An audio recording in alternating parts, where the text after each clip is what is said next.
INA Podcast.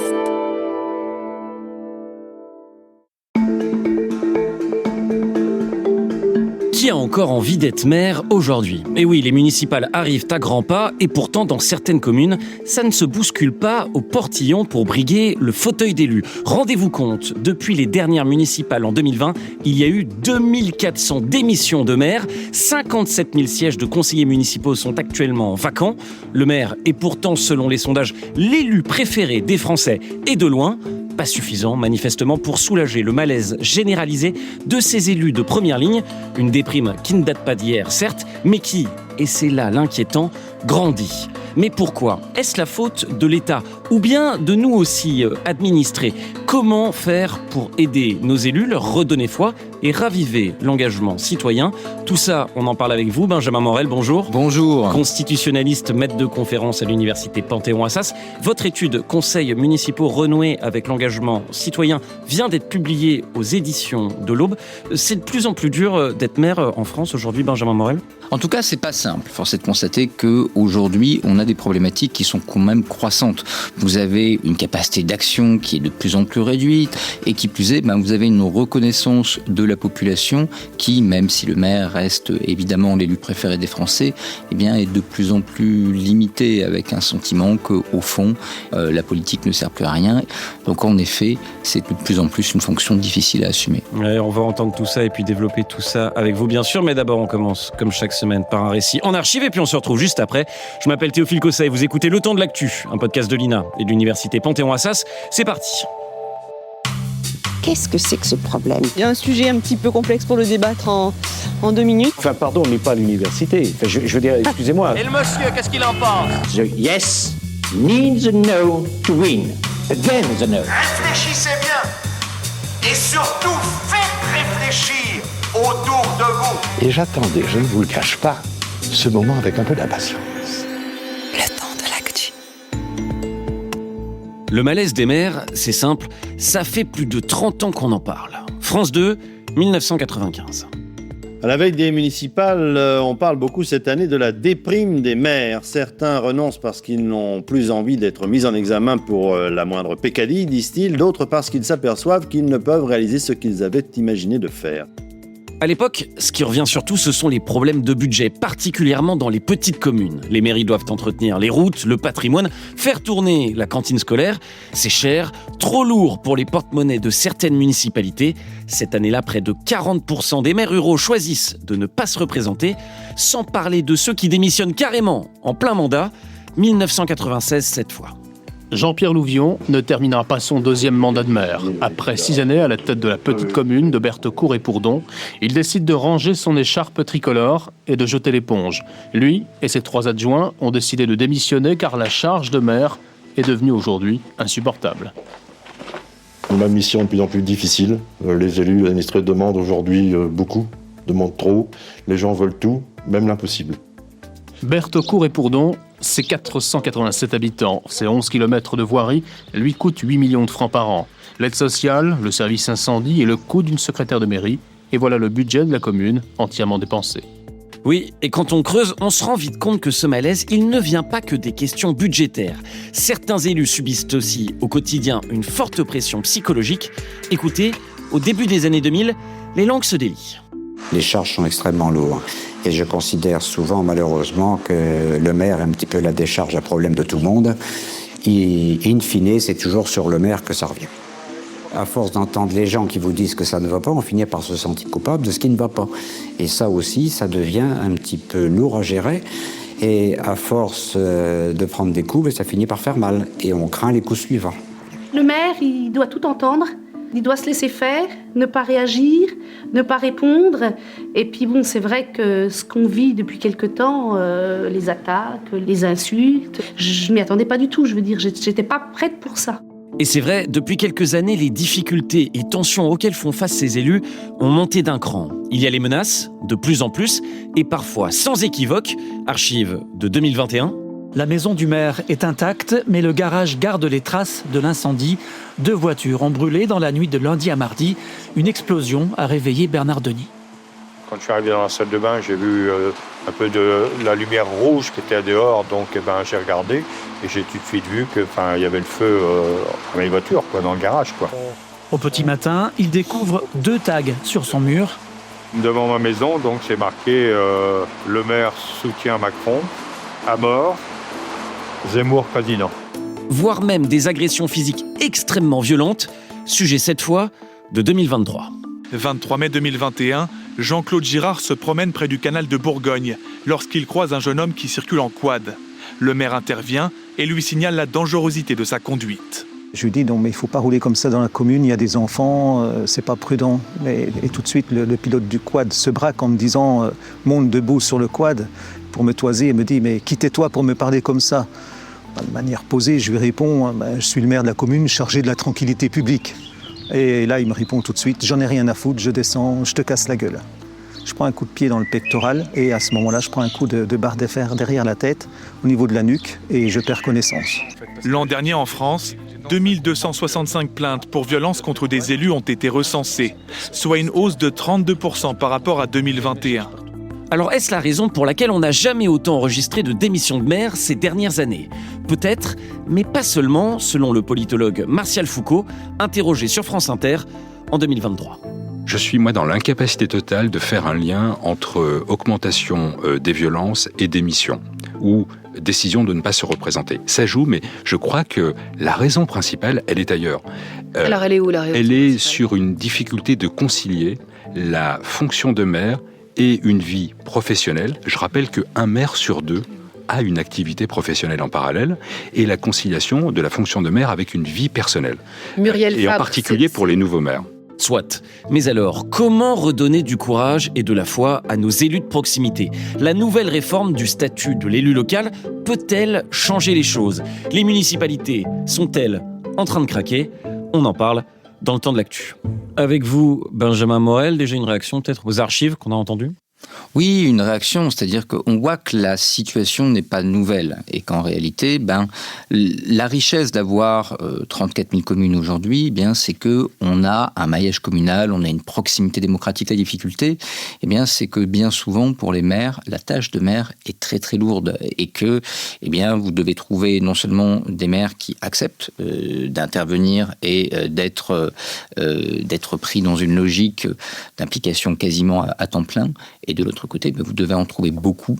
Et donc, dans ce cadre-là, on n'est pas face à quelque chose de si beau. Mais il est vrai qu'aujourd'hui, pour tout un tas de raisons sur lesquelles on reviendra, on semble avoir un caractère encore un peu plus aigu de cette crise des vocations. Ouais, justement, les raisons, parlons-en. Je disais en introduction, 2400 maires démissionnaires depuis les municipales de juin 2020. Pour vous donner une idée, entre 2008 et 2014, il n'y avait eu que 717 démissions enregistrées. Alors, sur les raisons, on a entendu dans le récit documentaire des éléments de réponse, budget trop serré, violence qui augmente à l'égard des élus. C'est aussi une fonction très chronophage, difficile de concilier vie pro, vie perso et vie d'élu. Il y a autre chose ? Il y a plusieurs éléments. Il y a au moins 3 grands pôles. Alors, il y a le pôle des violences, même si je suis tout à fait d'accord avec Martial Foucault dans votre sujet, on a du mal à la chiffrer. C'est plutôt, je dirais, un fond ambiant, ça existe et c'est compliqué, mais c'est peut-être pas le sujet principal et la raison principale des démissions. Ensuite, il y a un sentiment de « à quoi bon ?» Vous êtes élu maire, très bien, et si vous êtes élu maire, c'est parce que vous avez envie de changer le réel pour vos concitoyens. Et ces concitoyens, ils vont venir vous voir, ils vont vous demander, monsieur le maire, madame la maire, qu'est-ce que vous pouvez faire pour, par exemple, le ramassage des ordures ? Le problème, c'est que le ramassage des ordures, c'est l'interco. Et donc, à partir de là... L'intercommunalité. L'intercommunalité. Et donc là, sentiment d'impuissance. Oui, mais monsieur le maire, qu'est-ce que vous pouvez faire pour rénover l'école ? Très bien, mais avec quels leviers fiscaux ? On a supprimé les impôts locaux, la plupart des taxes dont les collectivités pouvaient faire varier le taux. Et donc, dans ce cadre-là, si jamais les dotations ne suivent pas, et on est en période de restriction budgétaire, j'ai pas de moyens, etc. Et donc, au bout du compte, le sentiment de à quoi bon je suis impuissant est quelque chose de très lourd, parce que vous donnez du temps. Et ce temps-là, si vous avez le sentiment que il n'est pas réellement porté à profit pour la collectivité, ça crée une crise de vocation. Le dernier point, et là je rejoins tout à fait ce que disait Martial Foucault, c'est ce que révèle aussi un peu l'étude qu'on a fait pour l'Institut Theram et le Laboratoire de la République que vous avez eu la gentillesse d'évoquer tout à l'heure, mais c'est que concilier la vie de maire ou même de conseiller municipal avec une vie professionnelle, une vie de famille, tout ça est très compliqué. C'est non seulement compliqué, mais en plus, c'est pas nécessairement valorisé. L'un des éléments intéressants dans l'étude, c'est la réaction de l'entourage. L'entourage n'est pas forcément très heureux que vous soyez maire ou conseiller municipal. Votre entourage professionnel va vous dire, mais en fait, voilà, tu vas faire le beau au conseil municipal, mais au fond, ça n'annule pas le boulot. Le boulot, il retombe sur qui ? Il retombe sur moi. Votre famille va vous dire, écoutez, c'est bien beau d'aller faire le beau conseil municipal à la mairie, mais in fine, les problèmes de la famille, les tâches ménagères, etc., tout ça fait l'objet d'une nouvelle répartition parce que tu es toujours par bons et par vaux. Et donc, à partir de là, ça retombe sur quelqu'un d'autre. Les conséquences, les externalités négatives pour cet entourage professionnel ou familial sont fondamentalement palpables, ce qui fait que ça n'encourage pas l'engagement et ça peut encourager certains à décider de ne pas empiler, voire même de démissionner. Oui, surtout que d'ailleurs on recense quelques cas ou beaucoup de cas d'épuisement professionnel. Je crois que des études évoquent un tiers des maires qui présenteraient des signes de burn-out, 8 maires sur 10 qui estiment que leur mandat a affecté leur santé. Beaucoup disent que c'est une fonction qui demande une disponibilité 24/24, surtout si on doit conjuguer effectivement avec un emploi à côté. Et puis, c'est un point intéressant, je trouve, on va écouter une archive. On ajoute à ça un manque de reconnaissance de la part des administrés. Est-ce qu'on attendrait trop des maires en tant que citoyens ? Écoutez, interview du politologue Luc Rouban, chercheur au Cevipof en 2022. Quand vous interrogez les maires, notamment dans les petites communes, ils sont très nombreux à vous dire, le grand problème aujourd'hui, c'est que beaucoup de nos administrés se considèrent comme des consommateurs. Ils ont développé une culture consumériste qui fait que le rapport aux politiques n'est plus un rapport à l'intérêt général, mais un rapport à l'intérêt particulier. Autrement dit, je paye des impôts, c'est pas pour l'intérêt général, afin que moi je sois servi en priorité, quels que soient les intérêts généraux, quel que soit l'intérêt des autres. Et donc, la notion même de représentant disparaît. Vous en pensez quoi ? Parce qu'en même temps, le maire, c'est l'élu, on le disait, qui inspire le plus confiance aux Français, si on en croit le dernier baromètre Cevipof. C'est paradoxal ? Alors, les deux sont paradoxaux et en même temps, ils ne sont pas forcément, opposés, les deux constats. En effet, on a un maire qui est l'élu connu. Même si les Français connaissent le président de la République, ils ne connaissent pas toujours leurs députés de leur circonscription, ils connaissent assez rarement leur président de région, leur président de département, le maire. A priori, il y a une proximité, il y a une connaissance. C'est la personne qu'ils peuvent aller chercher, c'est la personne qu'ils peuvent éventuellement interroger, avec lequel il peut y avoir un contact. Cette proximité crée la confiance. Et donc, on a un élu qui est un élu populaire, c'est l'élu de proximité. En revanche, il y a des changements anthropologiques dans notre rapport aux politiques. Et ces changements anthropologiques font qu'en effet, aujourd'hui, on ne se sent plus administré. On se sent consommateur. Vous allez dans un service public et ce service public, vous exigez d'en avoir pour votre argent. Mais le service public n'est pas là pour vous en donner pour votre argent. Que celui-ci soit lié à un abonnement que vous avez, par exemple à une société de transport, ou à travers vos impôts. Le service public, il est là pour défendre et pour permettre l'expression de la volonté générale et la défense de l'intérêt général. Et donc, à partir de là, ce n'est pas moi, en tant qu'individu, qui n'en ai pas pour mon argent. C'est est-ce que la société profite ou pas de l'existence de ce service public. Cette vision, cette distanciation vis-à-vis de mon petit nombril, c'est quelque chose qui, aujourd'hui, est peu conçu. La notion même de service public est peu comprise. Elle est devenue une forme de slogan ou de mot-valise. Donc, on a aujourd'hui un caractère très galvaudé de notre rapport aux élus, à la représentation, à l'action publique, qui fait que nos concitoyens ne réagissent pas forcément très bien et que le maire se retrouve pris entre d'un côté sa mission et de l'autre des exigences d'administrés qui ne se considèrent plus que comme les clients d'une société commerciale. Vous avez cité le mot argent, justement, j'aimerais qu'on parle d'argent. Ça gagne combien un maire ? Écoutez, témoignage d'un maire d'une commune dans le Bas-Rhin diffusé par France 2 en 2023. Ça me prend un temps plein. Je viens le matin à 8h30, je quitte le soir à 19h30 et le samedi matin, je viens également faire des permanences. Un engagement pour 1 500 € par mois, trop peu selon lui vu les responsabilités et l'implication nécessaire. Je pense que c'est insuffisant parce qu'on ne peut plus exercer 2 activités. C'est trop prenant. Actuellement, la rémunération des maires dépend de la taille de la commune. Si elle fait moins de 3 500 habitants, le maire touche 1 000 à 2 000 € par mois. Entre 3 500 et 100 000 habitants, 2 000 à 4 400 € par mois. Et au-delà de 100 000 habitants, 5 800 €. Alors, la rémunération des maires est variable car c'est chaque commune qui décide de la rémunération de son maire, qu'elle pioche dans son budget. Donc, plus la rémunération est haute, grosso modo, moins il y a de budget pour la municipalité, si bien que certains maires décident de baisser leurs indemnités pour consacrer plus d'argent aux autres dépenses de la mairie. Ça, c'est un point de crispation aujourd'hui. On l'a entendu, 1 500 €, effectivement, pas grand-chose pour vivre. Et si on ne peut pas combiner ça en plus avec une activité professionnelle ? Alors, on peut combiner ça avec une activité professionnelle, mais pour les raisons qu'on indiquait tout à l'heure, c'est complexe, c'est difficile. Et donc, à partir de là, beaucoup tentent de le faire, mais c'est ceux-là qui, souvent, sont poussés un peu au bord du burn-out. On a beaucoup de retraités parmi les maires. Et c'est pas tout à fait un hasard. C'est-à-dire que, pour certains, c'est une façon également de compléter une retraite qui est trop faible. On a ce type de phénomène. Et pour d'autres, ils le font parce que c'est le seul moment où ils peuvent réellement le faire. Et donc, on a un discours très paradoxal où on demande un rajeunissement du personnel politique et en même temps, lorsque vous cumulez une vie de famille, une vie professionnelle et un mandat municipal, autant vous dire que, sauf à être hyperactif et insomniaque, ça devient extrêmement compliqué. Donc, en effet, les jeunes ne sont pas forcément poussés à se lancer dans ces carrières-là. On peut parler des maires, on peut également parler des adjoints. Le poste d'adjoint est un poste extrêmement prenant, chronophage. Et là, la situation est encore plus précaire pour les adjoints avec des rémunérations qui sont quasiment symboliques. Et donc, dans ce cadre-là, lorsque vous engagez sur des listes et lorsque vous engagez comme tête de liste, c'est un investissement qui souvent n'est clairement pas, d'un point de vue individuel, un investissement rentable. Vous parliez tout à l'heure, qui plus est, du ressenti de la société.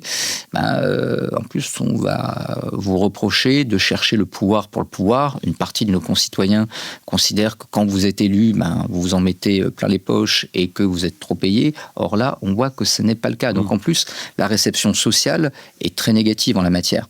Après, il y a un principe de réalité, si vous voulez. La richesse de notre pays, c'est ces 34 000 communes. C'est cette capacité à avoir un maillage territorial fin. Le revers de ça, c'est que vous avez forcément beaucoup d'élus, plus de 500 000, et de l'autre côté, que leur rémunération ne peut pas être aussi élevée que dans des pays de taille comparable, l'Allemagne, etc., où en effet, en tant que maire, vous touchez plus, mais votre commune ressemble aujourd'hui à une moitié de département parfois. Vous perdez en proximité. Je rebondis effectivement là-dessus. Vous le disiez, 34 875 communes, je crois. Près de la moitié sont peuplées de moins de 700 habitants. 70% des communes sont peuplées de moins de 1000 habitants. Et effectivement, on dispose d'un maillage beaucoup plus important que celui de nos voisins européens. Est-ce que la solution, du coup, ce ne serait pas de faire plus d'intercommunalité ? Alors, on fait déjà beaucoup d'intercommunalité. C'est-à-dire que lorsque vous êtes dans une commune aujourd'hui, la réalité, c'est que beaucoup de compétences sont déjà assurées par l'interco. Ce qui pose un sujet démocratique, parce que en tant que citoyen, vous allez voter pour un maire. Ce maire, il va s'engager sur quoi ? Il va s'engager sur un projet et potentiellement, si elle est sortant, il va défendre un bilan. Est-ce que c'est vraiment son bilan ? Pas nécessairement. Une grande partie de ce qui a été fait par l'interco. Deuxièmement, est-ce qu'il peut vraiment s'engager sur un projet construit ? Pas nécessairement, parce que beaucoup des compétences nécessaires, celles qui vont changer la vie en termes d'équipement, de culture, etc., tout ça va échapper à ses mains et ira à l'intercommunalité. Donc on risque, si on fait trop d'interco, d'avoir un échelon municipal évidé, avec un vrai problème de légitimité qui est que la personne pour laquelle vous votez, fût-ce même indirectement, n'est pas celle qui exercera l'effectivité du pouvoir. Alors comment faire pour soulager les maires ?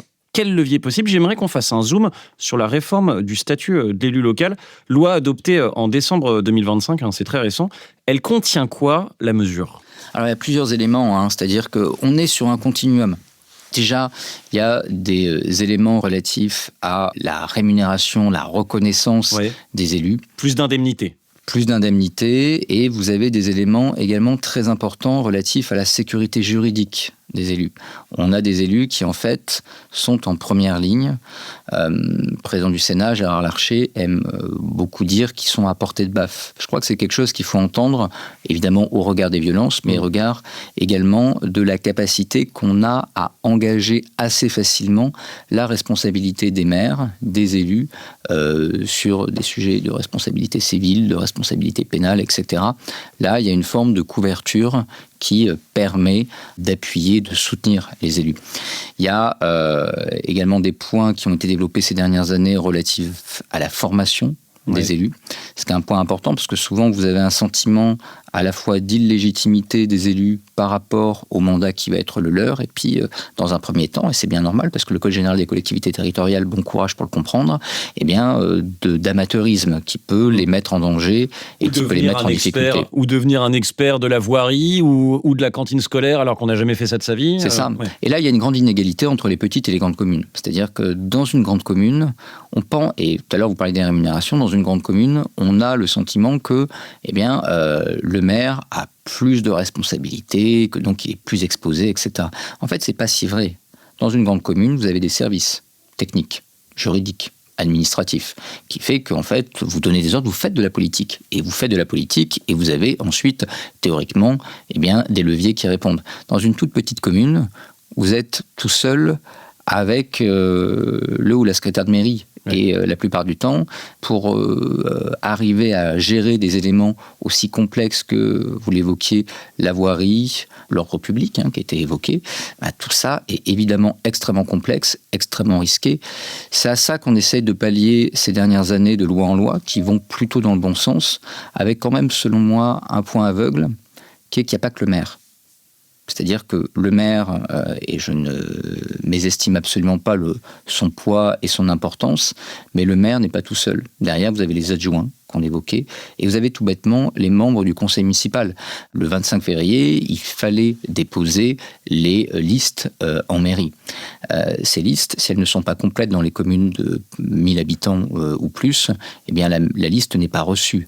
Je rebondis sur ce que vous disiez. À quelques semaines des élections municipales de mars 2026, certaines communes se retrouvent sans aucune liste candidate. Qu'est-ce qui se passe dans ce cas-là ? Alors, dans un premier temps, vous avez le préfet qui va constater qu'il n'y a aucune liste qui a été nommée, qui va donc nommer un conseil provisoire, souvent composé d'ailleurs des membres de l'ancien conseil municipal, du maire, etc., pour arriver à expédier les affaires courantes pendant 3 mois. Au bout de 3 mois, on relance l'opération électorale et on voit s'il y a une liste qui se présente. Si ça n'arrive pas, on peut reporter ça, mais au bout d'un moment, si on constate qu'il n'y a aucune liste possible, eh bien, la pratique, c'est souvent de rentrer dans une logique de fusion entre guillemets autoritaire de la commune avec l'une de ses voisines, constatant que dans cette commune-là, eh bien, la politique a laissé place au désert.